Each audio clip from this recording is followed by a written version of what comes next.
Você já fez aquela pergunta proibida? Aquela que muita gente tem medo de pensar. Como surgiu Deus?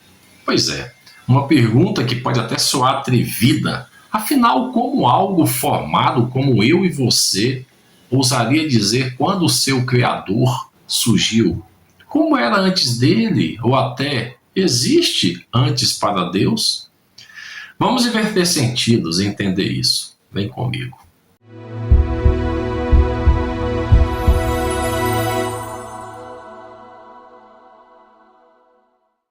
Hoje eu quero te levar por um raciocínio diferente, um que une fé e razão, conhecimento e humildade. E o que me inspirou a escrever o meu livro Evangelho segundo a Matemática. Você já ouviu falar do conflito das perguntas sem fim? Perguntas que são parecidas com aquela velha discussão: quem nasceu primeiro, o ovo ou a galinha? Para quem é criacionista, parece mais simples. Vieram primeiro os animais porque foram criados assim. Mas aí vem uma outra linha de raciocínio. Se eu perguntar, como você surgiu? Você vai pensar no seu pai. E o seu pai? Vai lembrar-se do seu avô. E assim a gente volta, até chegar num ponto onde ninguém sabe responder.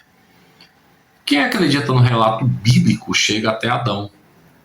Mas Adão veio de Deus. E aí aparece a pergunta inevitável: e Deus? Quem criou Deus? E antes de quem criou Deus? E antes do antes? E assim a gente trava, porque é uma sequência que não termina nunca. O verdadeiro ponto da questão foi que depois de muito tempo quebrando a cabeça, percebi: a pergunta mais importante não é quem criou Deus. A pergunta essencial é: Deus existe? Porque se Deus existe, Ele é a causa de todas as causas. E se Ele é a causa de tudo, então começar por quem criou o Criador é começar a questão pelo lado errado. E foi exatamente aí que eu busquei algo dentro do nosso entendimento humano, algo simples, mas profundo, que nos ajudasse a visualizar essa ideia. E encontrei na matemática. E já entrando na matemática, lembrei-me de quando estudamos geometria, em que aprendemos 3 conceitos básicos: a reta, a semirreta, o segmento de reta. A reta, ela é representada por um traço com 2 infinitos nas extremidades. Ela não tem começo, ela não tem fim.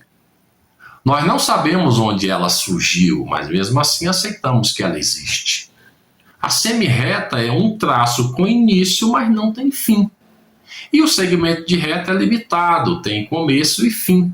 E então um dia, enquanto estudava e meditava sobre isso, percebi que a gente não precisa saber quando uma reta começa. Basta aceitar que ela exista. Ela simplesmente é.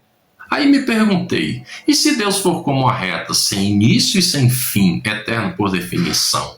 Não há necessidade de dizer quando ele surgiu, porque essa pergunta só faz sentido para as coisas que têm começo. E Deus, por natureza, é aquele que não começa. Inserindo o ser humano dentro dessa equação, eu percebi uma coisa ainda mais linda. Se Deus é a reta, então o ser humano é um segmento. Nós temos início e temos fim. Somos finitos, limitados, uma existência delimitada entre 2 pontos. Nascemos e morremos. E a proposta da Bíblia? A proposta da salvação? Ela é exatamente transformar o ser humano segmento em um ser humano semirreta, alguém que tem início, mas não mais fim. Isso deu um entendimento completamente diferente ao que eu já tinha sobre a eternidade. E é esse tipo de reflexão que eu aprofundo no meu livro O Evangelho segundo a Matemática, onde eu mostro que fé e razão não são inimigas, na verdade elas se completam. O ponto final da ideia é quando perguntamos: como surgiu Deus? Estamos tentando aplicar as regras do segmento, que é a nossa realidade, a alguém que está na dimensão da reta, que não tem começo e nem tem fim. É como tentar medir um oceano usando uma colher. A ferramenta está errada. Deus, pela sua própria definição, é aquele que não surge, ele é. E se ele é a reta eterna, então nós somos chamados a entrar nela, a partir dela, a existir para sempre nela. Que tem mais uma coisa que me fez enxergar tudo de um jeito ainda mais interessante. Quando olhamos para a reta numérica, nós percebemos que dentro dela existem vários tipos de números.